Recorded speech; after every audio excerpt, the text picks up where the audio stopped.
कभी कभी वो रात और वो मंजर याद आता है तो मेरा दिल दहल उठता है। आखिर वो क्या था?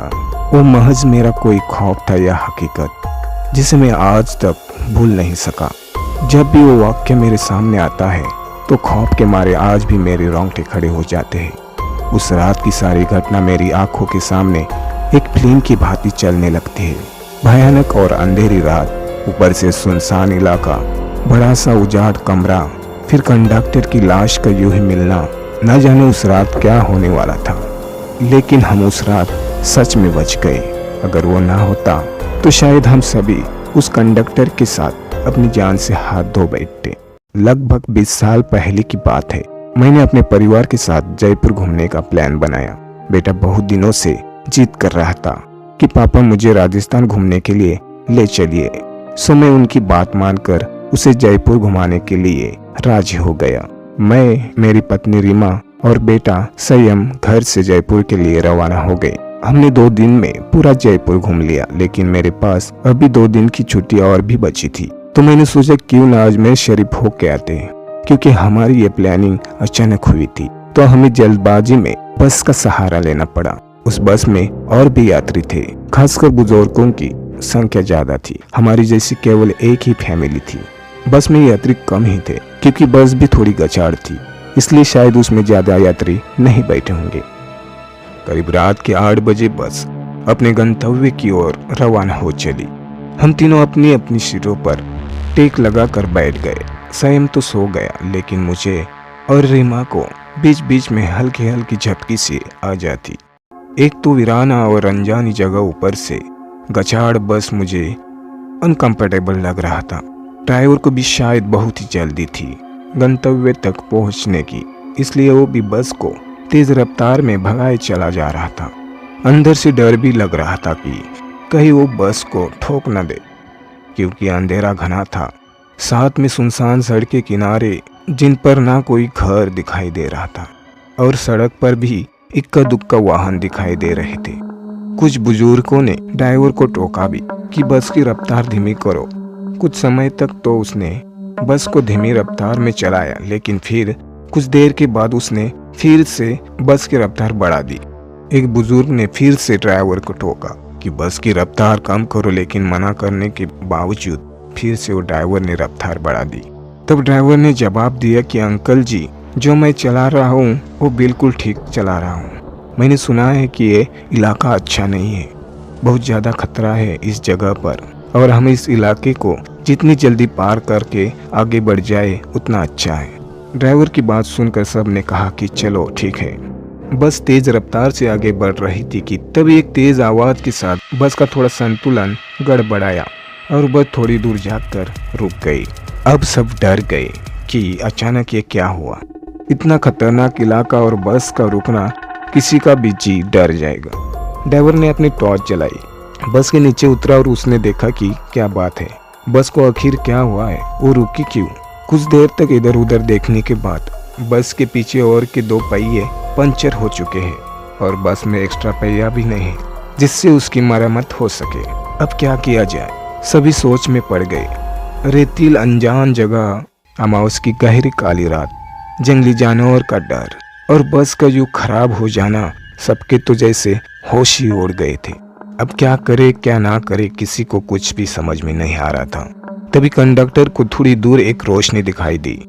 उसने सबसे कहा कि देखो, वह रोशनी दिखाई दे रही है, हो सकता है कि वह कोई गांव हो। चलो वहां सब चलते हैं, शायद रात भर के लिए कोई सुरक्षित जगह मिल जाए। अगर एक कोठरी भी मिल गई तो वहां एक साथ बैठकर तो रात गुजार सकते हैं। सब कंडक्टर की बातों से सहमत हो गए। सबने अपना अपना सामान उठाया और चल पड़े। जैसे वो सब उस रोशनी के नजदीक पहुंचते हैं तो हमें एक बड़ी कोठरी दिखाई दी, जिसे देखने से लग रहा था कि वो कोई पुरानी सयार है जहां भूले भटके मुसाफिर रहते होंगे। सब कोठरी के दरवाजे के बाहर खड़े हो गए। ड्राइवर ने हिम्मत करके दरवाजे की साकल खटखटाई। एक बहुत ही बूढ़े व्यक्ति ने दरवाजा खोला।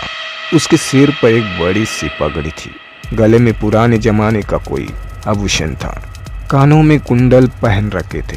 कुर्ती के ऊपर उन्होंने एक सदरी पहन रखी थी, कमर में धोती, पैरों में पुराने जमाने की ऊँट के चमड़े की बनी हुई मोजड़ी पहन रखी थी।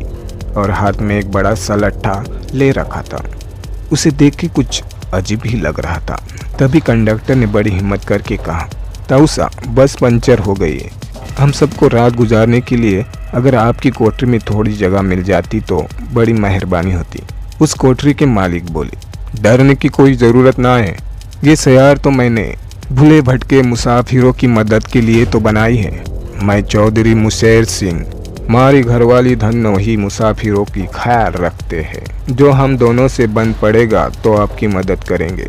कंडक्टर बोला, बहुत बहुत धन्यवाद ताऊसा, बड़ी मेहरबानी जो इस अनजान जगह पे हमारी मदद करने के लिए। इसमें धन्यवाद की बात नहीं है, ये तो हमारा फर्ज है। हमारे को बहुत खुशी हुई जो आप लोग हमरे यहाँ पधारे। ये रहा पानी से भरा मटका, इस बड़ी सी दियाल में पुरिया रखी है, उस बड़ी सी बटोली में आलू की तरकारी होगी। ये रहे पत्तल और आप सब का खाना परोस लीजिए। महिलाएं धन्नो के पास चली गई और पुरुष मेरे साथ आ जाए।